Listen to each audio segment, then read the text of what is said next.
Do not skip this story. Watch the video until the end. The last revelation rethreads every scene you think you understand. What waits in the final minute is the reason the cut was opened in the first place. Chapter 1. The Carve. They told us the old shop room was condemned after a student lost fingers to the cold saw. That was the official story. The room smelled like machine oil and damp rags, and if you pressed your ear to the concrete, you could hear the bloodless, metallic hum rising up from the pipes, the sound of something waiting to be switched on. I didn't go there until after the assembly, after the screams. The masked figure came out of the wings of the auditorium like a backstage rumor made meat. A welders, visor catching the stage lights. He, or it, had a blade that glinted the color of old pennies. He moved the way you move when you know the hallways better than anyone else. And by the time the rest of us stopped assuming this was some sick senior prank, my friend Kayla had bled out on the wood where the band had been tuning. I was the one who found the flyer tucked into a library book, a photocopy warped from too many runs, the text crooked, ink smudged to gray. It read, in jittery caps, "Cut time, mend mistakes." Under that, a diagram of the cold saw, teeth annotated like stars. Someone had penciled in the word kerf.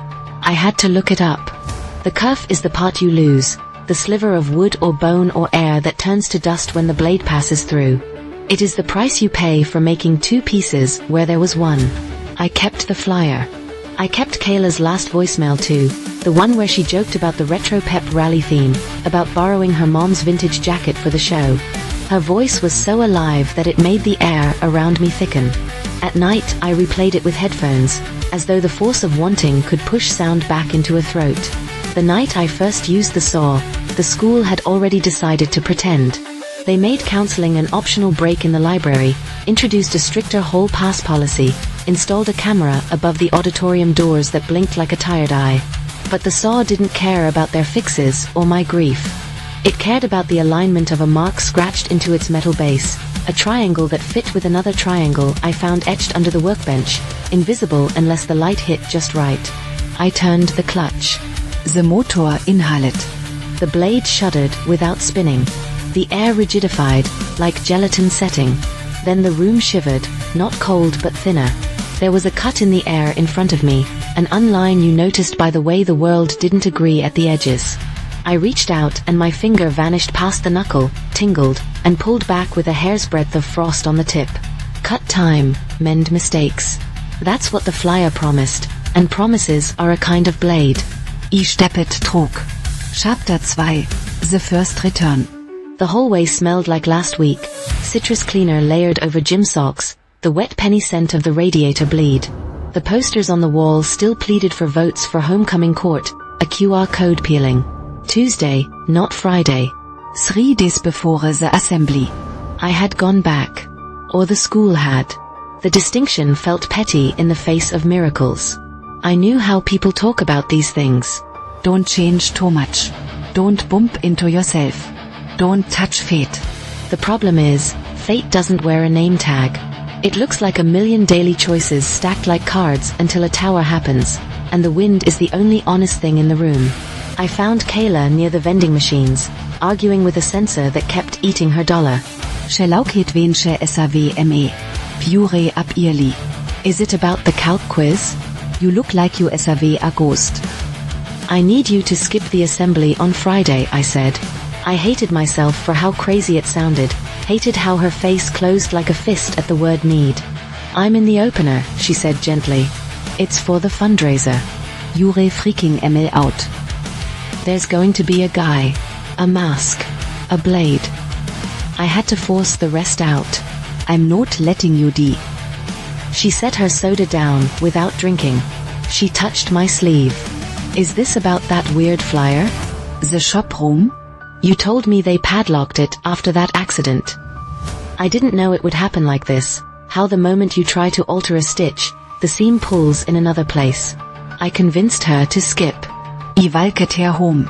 I stayed the night on her floor like when we were kids.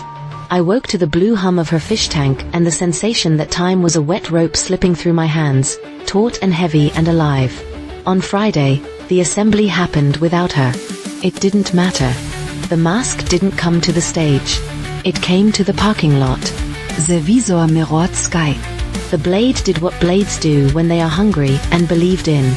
He went through 3 kids before anyone realized the fire alarm had been pulled to herd them out into open air. Kayla didn't die that day. 2 others did, and one of them was the boy who used to trade apples with me at lunch. I stood between the cars, trying to breathe past the taste of gasoline and iron, when a shadow fell across my shoes. The silhouette on the asphalt was not a mask but a blade, a perfect absence, the shape of the saw's kerf, hovering at my toes as if it were choosing.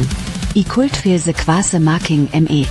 If I hadn't interfered, it would have been the stage. I had moved the cut. That meant I could move it again. That meant the cost had begun and could not be unbegun. Back in the shop room, the flyer lay on the bench where I'd left it, except it was not the same copy. Someone had written in a different hand, "If you save one, the time owes one." The letters were thin and deliberate, each stroke carved hard enough to indent paper. Underneath, in pencil so faint it almost wasn't there, "Don't let the mask learn your pattern." I didn't go home that night. I walked the halls until the custodian drifted past like a moon and didn't see me. Every door hummed when my hand neared the knob, as if the whole school were a machine I just didn't understand. The shop room saw vibrated like a living throat. I set the triangles and reached again through the unline, knowing what it meant to owe. Chapter 3. The Year That Wouldn't Die. The floor tile changed color under my feet as if someone had swapped the school's nervous system overnight. There were payphones on the wall. The lockers were dented in a different language of fists. The pet posters were hand-painted and the ink smelled like plastic cups and hope. I was in the same school, but not. A calendar in the vice principal's office proclaimed 1998 in blocky numbers. It would have been beautiful if I hadn't been wearing someone else's years like a dress with a bad hem. I kept my head down. I found the auditorium. The curtain was a deep red that our current budget could never afford. Teens splayed across the seats like vines. A girl with a bowl cut drew cartoons in the margins of a program.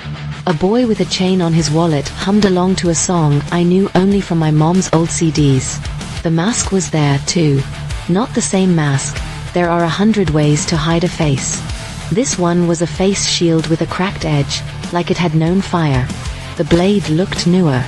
The person inside moved like a rehearsal they had done 1,000 times and never told anyone about. I should have turned and run back to the saw and the unline and the unworld that began 3 feet from the bench. Instead, I did the stupidest thing. I tried to talk to a teacher. She was 20 years younger and wore her hair long, the color of used gold. She would be the woman who, in my time, swept hallways with her spare attention and coffee breath, who always had tissues and a knack for hearing the truth under whatever we said. Here, she vibrated with a cautious joy. "You're lost," she said, not unkindly.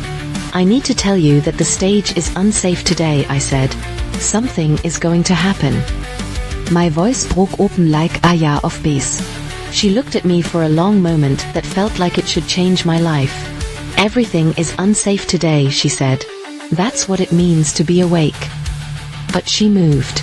She told someone to pull the plug on the fog machine, to check the ropes. Check langst into the wings and I SAW the mask stiffen, as if my gase kult nudge a feet. I never saw the first 1998 victim. I heard him. That sound, the wet onset, the chest full of air yanked hard and nothing following, is the sort of sound that makes your body remember being animal. The aisle became a throat-swallowing teenager's. I tore my way to the stage stairs and felt something brush my calf with a kiss that was not a kiss. I glanced down and watched a line appear on my jeans, as if a very thin, very committed marker had drawn a rule from ankle to knee. Backstage, the mask was closer than it should have been. Up close it looked like my reflection on a spoon, bent and wrong. "You don't belong here," the voice inside said, and the words moved across time like a hand under a bedsheet. I ran. The teacher grabbed my wrist, and we both moved as the rigging came down in a scream. When it hit the floor where we'd been standing, dust leaped like a creature, and my vision went white around the edges. I didn't make it to the saw room. I made it to the bathroom, where I locked a stall and pressed my ear to the partition and listened to girls complain about their mothers and a backbeat from someone's too loud Discman and my own breath cutting itself into smaller and smaller pieces. In my pocket, a new scrap of paper, same flyer, same diagram. New handwriting, slanted and impatient. If you cut back far enough, you will find the first slice. Under that, a note like a whisper cut into wood. He is learning your smell. Chapter 4. The Mask That Learned. I didn't know it then, but I had been tracked. Not by cameras, not by the kind of logic that makes timetables and bus schedules, but by something primal. Every time I used the saw, I left a draft. The unline opened a little easier. The blade hummed a little higher, eager as a dog when it recognizes the block where it's allowed to run. In my time, the mask stopped showing up where crowds could gather witness. He threaded himself through the quiet places, the nurse's office, the supply closet, the little slice of green behind the auto shop where kids pressed each other like coins. The security guard quit. The principal learned to speak softly about lockdowns because loudness fed the fear and the fear fed the blade. We were learning a grammar of surviving that felt like loving something meaner than you are. I realized what the notes meant when I walked past the trophy case and saw myself in the glass. Not Mimi, not the girl who had started the week with clean nails and a toothbrush schedule. My reflection was late and off by half a second, like the worst lip sync you've ever seen. A thin seam zipped down my forearm where the jeans had been marked earlier, a pale line that hadn't been there that morning. The kerf. A piece of me had been taken, and in its place, time had left a scar like a receipt. That night, I went back to 1998 determined to find the start. It wasn't a night at all, but a winter afternoon with that blue light that makes everyone into a story you'll tell wrong later. The shop teacher in this year had a missing fingertip and a tidy way of moving that suggested other parts of his life were not tidy at all. The saw looked newer and hungrier and was marked with only one triangle. The other hadn't been carved yet. Do you ever get hums? I asked him, like it was a practical question. He regarded me with suspicion reserved for kids who can smell your secrets. It hums when you feed it wrong, he said. What's wrong? I asked. The mask appeared in the door glass behind him, a reflection like a lie lying to itself. The teacher didn't see. I did the stupidest thing again, which was to reach behind me and tug the feather chain on the light. The room dimmed, and there in the dim, I saw the kerf in the air, the very first one. A hairline split so fine it looked like a crack in a contact lens. A miracle and avant. He pivoted, blade lifting. The mask knee ml now. And it had learned something else. The saw was not the only way through. Anywhere the air was thin and sharpened by repetition. Hallways walked to death, lockers slammed on the hour, a curtain pulled nightly, the kerf could be coaxed with a touch. I could see them now, hanging like cobwebs no one knew they were walking through. The world was full of doors we'd already opened without noticing. I could my hand pushing the tiacha out of the way. Blood hit the kerf like rain hissing on a grill. The split widened. The mask moved, not to kill him, not to kill me, but to shepherd. To move us. To trim the excess. I understood the job of the blade, and it made me sick with its logic. Time has edges that must be maintained, and I had made ragged what should be clean. The mask was the janitor of reality. Or so it believed about itself. Stop, I said, to time, to the mask, to the part of me that wanted to be forgiven. Take me instead. The corridor flickered. Somewhere in 2024, a fire alarm bleated. Somewhere in 1998, a bell rang the same note but wrong. The mask hesitated, like I had pulled a wire in its head. You already belong to me, it said in a voice that sounded like mine after crying. Then it did the unthinkable. It lifted the visor for a heartbeat. The face underneath was not a face you'd recognize in a yearbook. It was a paler version of my own skin, pulled taut with a grief I had not yet earned, a white line under the left eye in the exact place where I'd walked through that first kerf and come away with frost. The mask was a me that had been cut too many times, the receipts folded back into a person. Saved and saved again until the equations had nothing left but zeros and holes. Time had taken my kerfs and made them limbs. Chapter 5. The Price of Mending.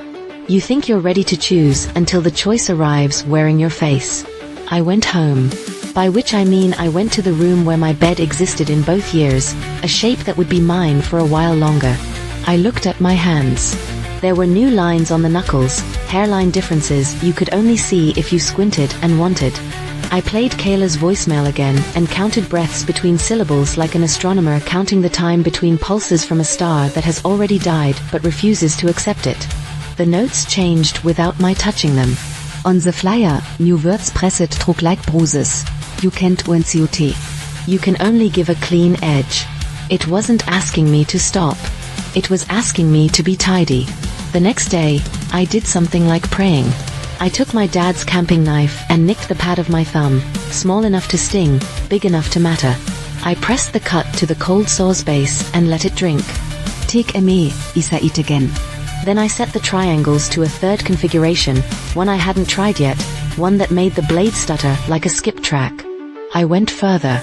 This time it was the same hallways with their same acoustics, but emptier. Dust had had time to make its own plans. The posters were different, voted most spirited in a year I did not know. The shop room had a new lock with old scratches around the keyhole where someone had picked and won. And in the corner, under a tap, so meeting briest. It wasn't a person. It was a shape in the air, like a jellyfish had decided to live here, delicate and lethal. The curve had swollen without a frame. A free cut. I understood at once what it meant. Someone had tried to use the machine without the triangles, without the patience, and the seam had widened and failed. The whole place had been a hinge ever since. "Hello," said a voice from beneath the tarp. It was my teacher's voice, older than 1998, younger than 2024. "I wondered when you'd notice me." She crawled out like a moth from a lampshade. Her hand had a missing scar that shouldn't have been missing. Her face bore a cut that should have been mine. "I made the first bad cut," she said matter-of-factly, "in an empty summer. I thought I could slice off a mistake and leave it in yesterday. The saw took more than I was giving. How do I close it?" I asked. She looked over my shoulder, towards the free cut, and smiled in the way of people who have already had to accept the obvious. "You don't close it," she said. "You finish it. There's a difference. If I gave the curve what it wanted, if I gave it the rest of me, it would stop taking slivers. It would stop making more of me that didn't belong. The mask would have nothing to shepherd. Time would accept a clean edge. But you won't be you," she said softly. ULL be the line between two walls. And lines don't give speeches. They don't eat breakfast. They don't hold hands at graduation. I thought of Kayla and her fluorescent nail polish. I thought of the parking lot boy and his lunch apples. I thought of the way the mask had said you already belong to me, the tenderness of someone who means to hurt you for your own good. I thought of the word curve, how we lose a little to make a thing fit. When the mask came, because it always came, I was ready. "You want to tidy," I said. This is tidy. I walked backward into the freakhood. It was cold like the plastic in a hospital mask, like your own breath coming back to you with consequences. I held my arms out and the edges met me, like a bird closing its wings. "Wait," said the mask in my voice, the version of me that had done this too many times and ended up with nothing but blade. "It's not mercy. It's math." But the way it reached for me made me believe it remembered ice cream and a laugh that made soda hurt your nose. "It's both," I said. "Keep them safe." And then I closed the cut by becoming it, by letting the saw have me in one motion so clean there would be no more receipts. Chapter 6, The Clean Edge. You expect death to be dark. It isn't, not here. It's clarity. You are a line, and lines don't blur. They define. You do not breathe, but you feel the breath of hallways as seasons pass through them. You do not remember, not the way people do, but you know which door will open before a hand reaches for the knob. You are the seam that once was wrong and is now correct. From my edge, I saw the school live an extra winter without a body on the stage. I saw Kayla grow wary and then brave and then older, small scars inside her that she only touched when she was alone. I saw the boy with the apples walk on a different sidewalk and meet a different set of eyes and fall in love with a life that did not include a parking lot soaked in sirens. I saw the teacher keep the saw under a tarp and later, much later, take a job at a different school, and I hummed to myself when she entered rooms that used to hum for her. The mask came, of course, hands lifted like a supplicant. It stood in the dust and watched my edge shimmer in sunlight that knifed under the door. You took my work, it said, but not unkindly. The visor coughed me like water catches light. It did not raise its blade. It stood a while, then sat, then leaned. You can sleep near a line. It won't bend to meet you, but it will keep your back from the rest of the world. Sometimes, in the wide night of the building, I hear the saw vibrate, not from electricity but memory. Machines remember. Te hold fingerprints deeper than the oils of skin. On those nights, I think of speaking. I am not allowed, but allowances are made for those who finish their tasks neatly. I can vibrate against speakers, make shapes in feedback, print small bruised notes on the back of photocopies. That is why you found the flyer. That is why you are listening. That is why your phone, here at the end, is buzzing for no reason, and the light under your door has narrowed to a slice so thin you can barely see it. I am using what's left of me to ask just one thing. If you ever find yourself in a room that hums the way a mouth hums when it wants to sing, if you ever feel the air go rigid in front of you like a sheet of glass, if you ever see a line that isn't a line but a loss, the curve, do not feed it your fear. It will burp and ask for more. Do not feed it your anger. It will learn your pattern. If you must feed it anything at all, give it a clean edge. Give it one choice that leaves no receipts. I can hold here as long as the triangles stay aligned. I can hold and hold and hold. But the world is nothing if not restless. Someone will tilt the triangle a little, someone will be curious the way I was, the way you are. Then there will be a new cut, a new me, a new mask or none at all. So listen closely. You can pass this story on and call it a warning, a ghost, a theme for a pep rally that never happened. Or you can call it what it is, a thin place where you can hear the shape of your own choices. Do not skip to the end and think you've outwitted it. The end is where the blade is happiest, and it is patient. It will wait for you to close your eyes and press play again.